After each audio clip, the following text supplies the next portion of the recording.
I needed to do everything I could to help the Latter-day Saints understand and love the Old Testament as much as possible. I have the ability to share and inspire people with literature and history, but then also financially be able to help those less fortunate. But we found that the Lord needed us, and I think there's a reason why we were there when we were there.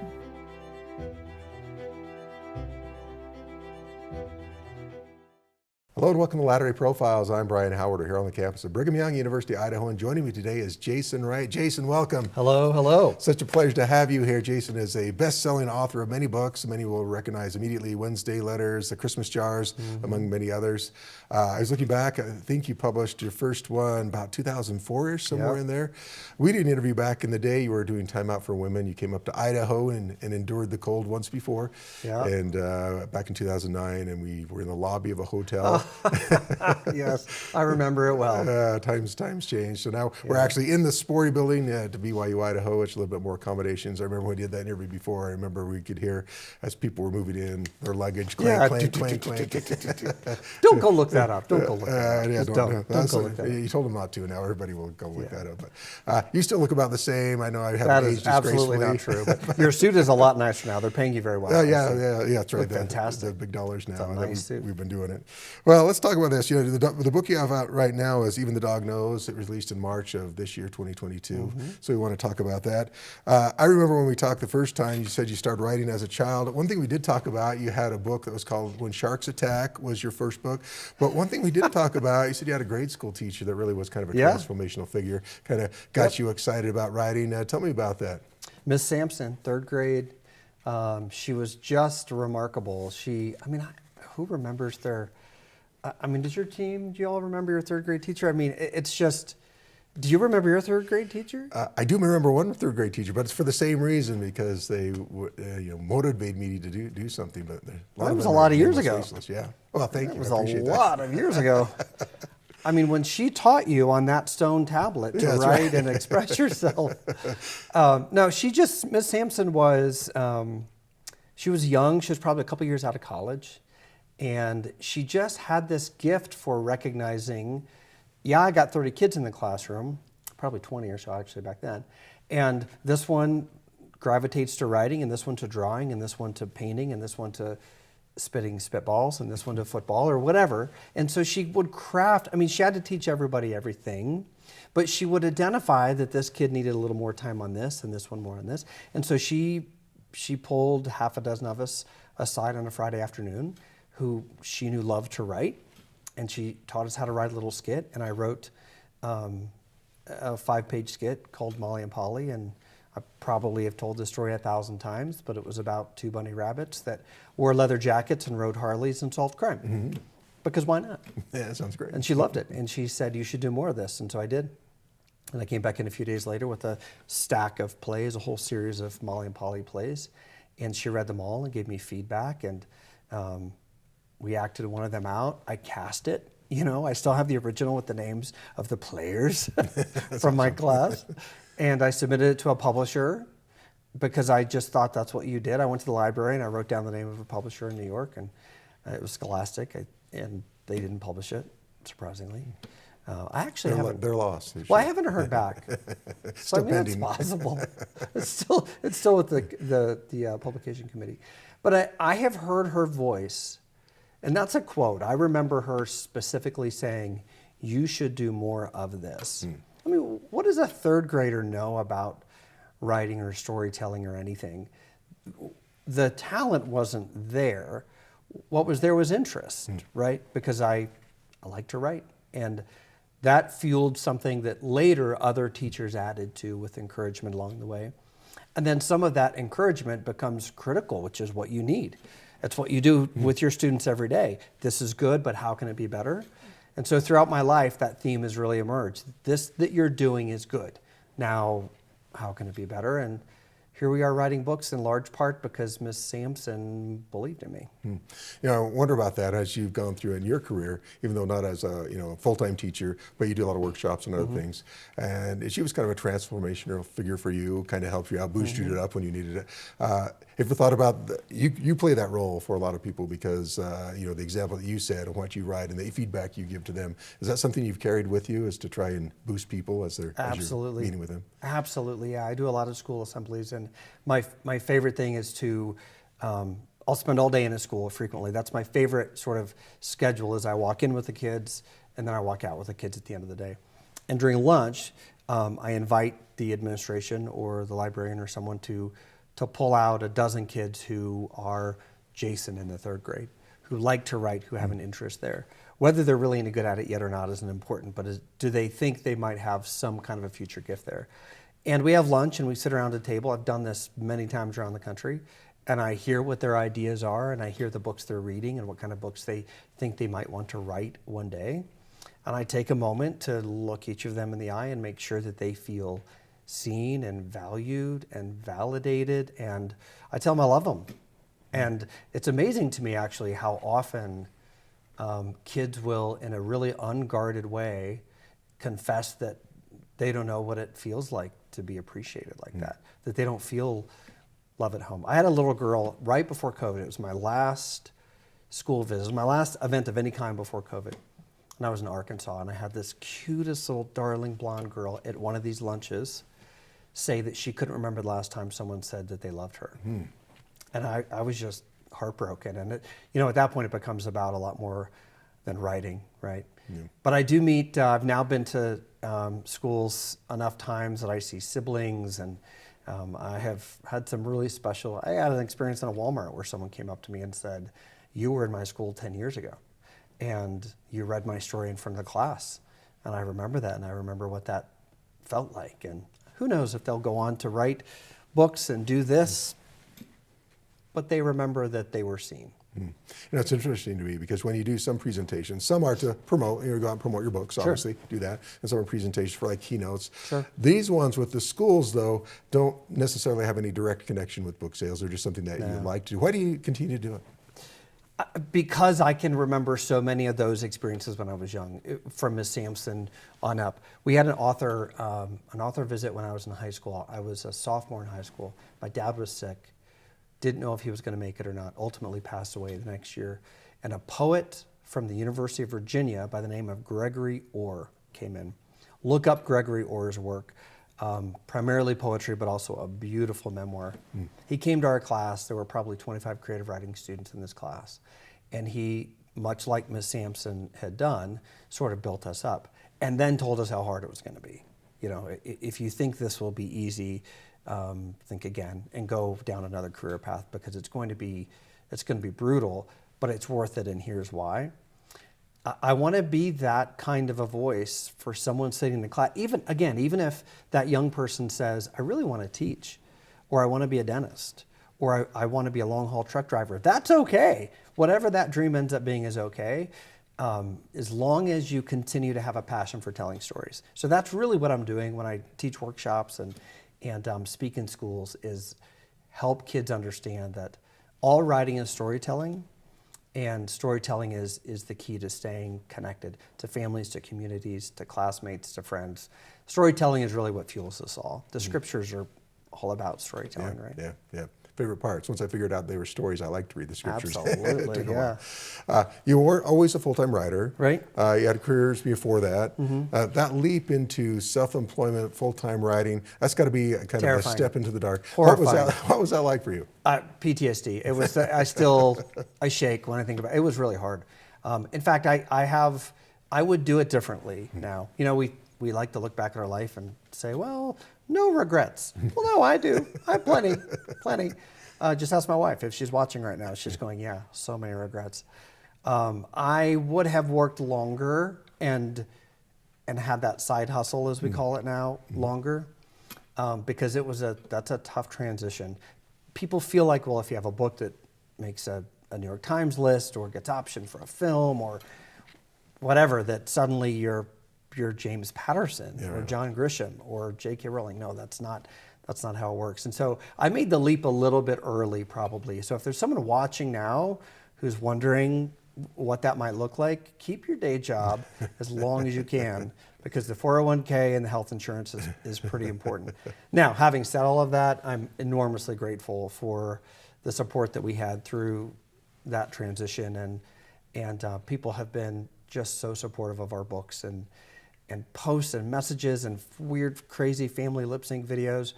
It's become almost a family brand of trying to put some light and goodness out into a world that needs it. Well, I know, especially like the Christmas jars, that has spurred a lot of people creating Christmas jars to share with other people, a lot of generosity with that. Wednesday letter certainly helped people get back into writing letters again. That has spurred a lot of those things. What, I think you probably have a community out there. I know you do a lot of social media stuff. What's that interaction like with you and your followers, I guess? Followers, the people who follow you on social media and are regulars, I guess. Yeah, followers. It is the term we use, and you teach this, right? I mean, this is what you do on campus every day, is teach this. Makes you feel good to have followers. It makes you feel powerful, right? Also makes you feel really weird and unqualified. And when people say they follow me, I say, I hope you follow my work. Because if you follow me, you're going to end up in a ditch at some point. I love it. I'm on tour right now, and have been since the book came out. And I know people will be watching this episode for the next 15 years, right? Yeah, because that's right. you'll still be doing this. Keep Googling it. Yeah, 50 years from now, people are still watching this episode saying, man, he looked good back then. I'm referring to you. I love being on tour because it gives me an opportunity to meet people who have been following my work for a long time and have never had an opportunity to meet me face to face. It happened last night in Ogden. It will happen in Idaho Falls. I already know because I'm saying tonight, whenever people watch this, months will have passed, and by then I will have had an experience where someone messages me and says, I have been following your work since 2004. I know you've been to Idaho Falls before, but I didn't live there at the time, or I was sick at the time, or I was working at the time. So now here I am back in the area. I'll be in Idaho Falls tonight, and someone will come up to me and with tears in their eyes give me a hug and say, thank you for writing this, that, or the other. I had an experience actually with a family yesterday in the Joseph Smith building. And I'll save you the long story, but it was organized by their son as a surprise because this father has been following my work since 2004. Everything I've written, posted online, the articles in the Deseret News, Fox News, he's read everything I've written. And so we sort of surprised him in the lobby of the Joseph Smith building. And I cried, he cried, we all cried to know that something I've written has had an impact on him and his family and his life is incredibly rewarding. Again, a follower of my work who has just been waiting for an opportunity to shake my hand and meet me face to face. I don't even know how to articulate how humbling and overwhelming that is, right? Yeah, to be a part of somebody's life that you really haven't known, but yet they know my children, they know the names of my children, they know about my dog passing away, everything and it's because I've put it out there for the world. I've always wanted to be sort of, a really open book about the successes and the failures, many more failures than successes. And so, in fact, he said, I probably shouldn't name him, but he said, I feel guilty that I know you so well. I've known you so well. I've watched your children grow up online, and you don't know a thing about me and my family. So we sat there for an hour, and I got to know his family, and that's why I'm doing what I'm doing. It's for those moments. Tell me the differences. You write a lot of columns, both online and for publications, newspapers and magazines, and you write novels. What's that shift back and forth? Because obviously different subject matter, and if you're middle of working out the plot lines for a novel and you're doing these other things, how do you balance that out and try to figure out what you're going to write about and your daily workflow? Yeah. I don't know. If you can figure that out, if your students can figure that out, I'd love to stand at a whiteboard and have someone tell me how to do it better. One of the reasons that I have written so many columns and I have gravitated, in fact, I've had some breaks of 2 full years without a novel, is because there's a famous quote, and it's attributed to about 50 different people, but it is essentially this: I like having written more than I like writing. And Judy Blume is the one that is most commonly, I think, attributed to having said that. And I know exactly what that feels like. And maybe you and your students know what that feels like. This, filming a show, is exciting, but it's really fun to see it done. Produced with credits and on BYU television, right? That's exciting. And so for me, I get to have that really quickly when I write a 500-word piece for the Deseret News or LDS Living, or even just the stuff that I put on Facebook. I have an idea, I sit, I write it sometimes on my phone on the side of the road somewhere. It goes up with a photo, and there's this sense I've created this, and here's the creation that I now get to share with people. This is a process, right? This is months, in a solitary kind of setting, knowing that it's going to be. I wrote this 2 years ago. I mean, I finished this thing 20 months ago, and is now just barely making its way into the world. So, but in terms of the posts and the columns, I pay attention to the world around me, and I look for really interesting angles. I'll give you one that by the time people see this will be out. I met a woman on the plane yesterday. Beautiful, sweet African-American woman from Virginia who was flying out for work to Portland. Her name is Robin. I'm going to say her name because she's just, you're going to go look her up online and just smile at this woman's beautiful smile. So on the flight, we find out we have very little in common. I mean, politically and religiously, and we have very different life experiences in the past and today. We're just different people. But what we agree on is that the world is spending too much time talking and not enough time doing. And that's a direct quote from her. She looked at me with this passion in her beautiful eyes and said, we got to do more doing and less of this. And I was like, amen. Yes, we do.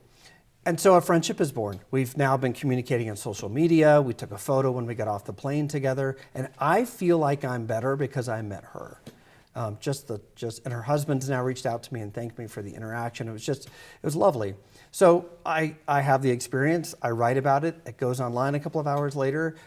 That's a whole lot different than I have the idea. I lock myself in the basement and I come out 3 months later with a novel. I want to talk about your book, but I did want to ask you, as you're posting, when you talk about sharing the gospel in normal, natural ways, I think that would be something that explains exactly what you do. Because you talk about your life and integrate it perfectly with what you're doing, and the gospel is part of that. Is that something you've decided to do purposefully, or is it just the natural stuff you talk about? That is a great, great question, and I'm glad I have an opportunity to answer it in a deeper way than I have in the past. So years ago, someone commented on one of my posts and said, I'm really disappointed that I bought Christmas jars and it turned out to be a Christian book by a member of the Church of Jesus Christ of Latter-day Saints, because, and then all of the things that we hear about not being Christians and not believing in the same God and how we're not brothers and sisters with people of what he labeled mainstream Christianity. And I messaged him and he messaged me back, and his point was, you are hiding your faith and you're not confessing to your followers or followers of your work that you are a member of this faith. And it's unfair to those of us who don't support you. And it hit me. I mean, I was devastated because I hadn't meant to do that. Christmas Jars isn't a religious book, other than, it's about Christmas, so there's a tie into the Savior, obviously, in his birth. But my agent at the time was a wonderful Jewish woman who just liked it because it was a great story, right? So I wrote a post. It was in the Deseret News and a bunch of online outlets, and said, in fact, the title was "Author Admits He's Mormon," right? The what we used to call ourselves back in the good old days. And so since then, I have said, you know what? Maybe he's right. Maybe I need to be a little bit more forthcoming. So I have, through the years, sort of cultivated my own way of sharing what we believe in ways that I hope are really accessible to members of other faiths, because the majority of my readers and followers of my work are not members of the Church of Jesus Christ of Latter-day Saints, and I love them. And some of them are watching this right now, and I love them dearly. I live in Virginia, where our ward is this big, and the area around us is this big. The majority of my friends and neighbors, of course, are not members of the Church of Jesus Christ of Latter-day Saints. And I love them. I love those that go to other churches on Sunday, and I love those that go to no church on Sunday. What ties us together is a desire to be God-like. Now, if you don't believe in God, then it is a desire to be kind. Because my atheist friends, who are probably also watching right now, they know that what we have in common is not a belief in God, but it is a belief that kindness can change the world. So if you strip away the religious beliefs and you pull even just again, going across the religious rainbow of every imaginable faith around the world, and you get to the very center, it is, are you willing to be kind? Are you willing to be kind? Are you willing to be kind? Because if you're willing to be kind, we can talk. We can be friends. That's great. That's a great response. Well, let's talk about your book because I want to know about it. So it just came out this year. Yep. Even the Dog Knows. Give us a little insight of the book and what it's all about. So the book is about a couple. They are married 30 plus years. And there's a prologue that sets up in a couple pages how they meet on New Year's Eve, 1950 at the Washington Monument. Fast forward now to a 30-year marriage in Virginia. It's based in Woodstock, where I live. It's fiction, of course. And on page 1, the wife says, I think I'm done. And she gets in her sister's car and she leaves him. And the marriage has been stale. And he doesn't understand why she's leaving. He can't. There are no obvious reasons the marriage should be sort of collapsing, but it is. And so she moves to Florida with her sister, and 3 years later, she writes him a letter. And she says, I don't feel well, I'm old. Moses, the family dog, the black lab, he's old. I want you to bring him to Florida so that we can say goodbye. Will you do that? And this really interesting debate takes place over the course of the next week or two with her husband and the dog and some other players in the family.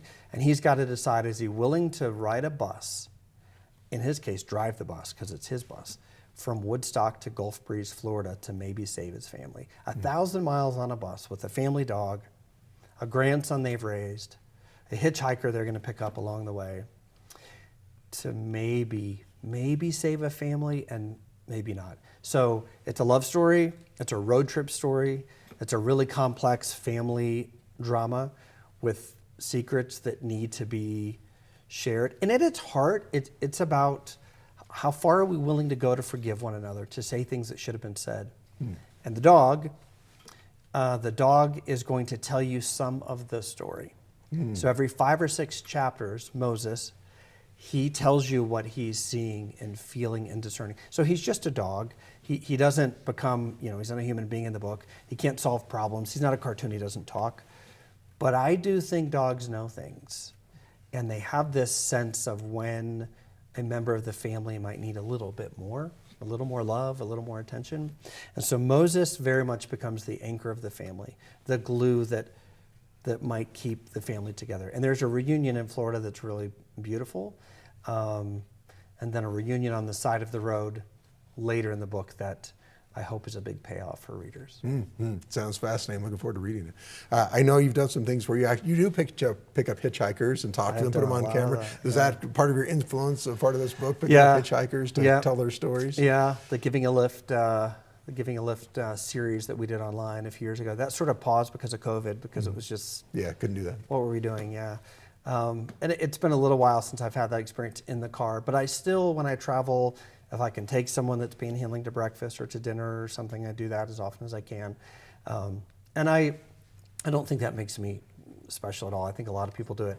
The difference is that I like sharing the things that I learn, because I always learn that these people, more often than not, don't need your money and they don't need a ride. They just need to be seen and heard. I mean, I have had people in my car or across from me in the Taco Bell booth who have said I'm the first person that's looked them in the eye in a week.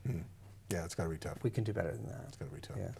I wanted to ask you about films, because Christmas Jars became a film. Enjoyed it. That was great. Thank you. Any other aspirations for any of the works that you've done, Wednesday Letters, or anything else as far as becoming a film? Great question. So didn't BYUtv do a beautiful job with the film? It was nicely done. I really enjoyed it. They partnered up with Muse Studios, and they have a specialty Muse in these kinds of movies. They spent more money than I thought would ever be spent to make a really beautiful, beautiful film. I could talk about this. We could do a separate episode just on the 15-year journey from publication to sitting in a movie theater and seeing that for the first time was really magical. And so much credit to the team at BYU for making that happen. So we have a script for the Wednesday Letters that we commissioned before COVID. I was on set of another film in Georgia, talking to an actress that everyone would know about playing one of the lead roles, A and P, in the book. We had a director, a production team. We were ready to go out with offers to some cast, and we had about a third of the budget, and this thing called COVID came through.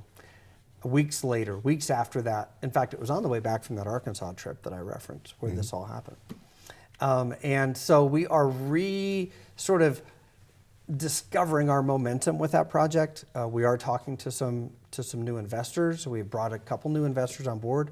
We have recently commissioned a script for The Cross Gardener, which I'm really excited about, which would be a very religious film. It would really be for the Christian market. Dave McConnell and you need to have Dave on your show sometime. Right? We'll talk about that. He played the lead in Fighting Preacher, the movie from a few years ago. Yeah. He's brilliant. Yeah. And Dave and I are working on a Christmas script called The Christmas Carnival that we're shopping around to some networks. So lots of good things starting to happen again after COVID was really tough on keeping momentum. And the people that left those projects to go on and do other things, how can you blame them? They had to go work. Yeah, have to make some money in the meantime. Yep. Well, we won't put out a blatant call for funding, but if anyone wants to invest, though, if anyone wants to invest and you've got some money buried in your backyard, what camera are we on? Right here. Call me. No, really, we do have some interesting opportunities for people to become a part of the team that are really unique. We have one opportunity in particular that I've never seen another author with film rights do. Interesting. That's interesting. So, well, I look forward to those. I remember talking about Christmas jars clear back when, and you wanted to make it a film, and it took a long time. It was already optioned then. Like we already had, the wheels were already in motion then, but it took a long time. Well, it's been a pleasure talking with you, Jason. Thank you. I look forward to reading your book and seeing your future stuff as it comes out, and hopefully more stuff on the big and small screen as we can see your stuff, in a movie format. Thanks, Jason. Shout out to your team; they're phenomenal. These students, they make you look a lot better than you deserve to look. I know, right? You're telling me. Hey, Jason, thanks so much. Appreciate it. Thanks for coming. Thanks.